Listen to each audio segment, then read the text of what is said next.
ভাজা হয়ে গেছে লাল লাল করে, এবার তুলে নেব।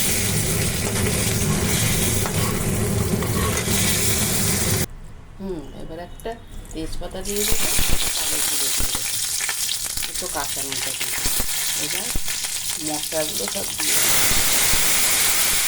জিরে, লঙ্কা, হলুদ, রসুন, পেঁয়াজ, আদা, পরিমাণ মতো নুন, একটু অল্প সামান্য মিষ্টি দিয়ে কষিয়ে নেবো ভালো করে।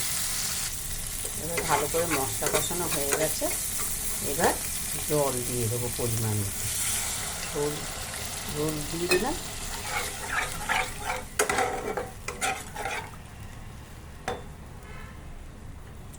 এবার মাছগুলো দিয়ে দেবো,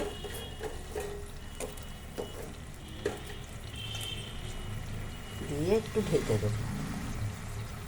2 মিনিট পর ঢাকাটা খুললাম, খুলে এবার একটু ধনেপাতা ছড়িয়ে দেবো, দুটো কাঁচা লঙ্কা দিয়ে দেবো, দিয়ে একটু নেড়ে কই মাছের তেল ঝাল রেডি। বন্ধুরা, গরম গরম ভাতের সঙ্গে পরিবেশন করবেন। যদি ভালো লাগে একটা লাইক করে দেবেন।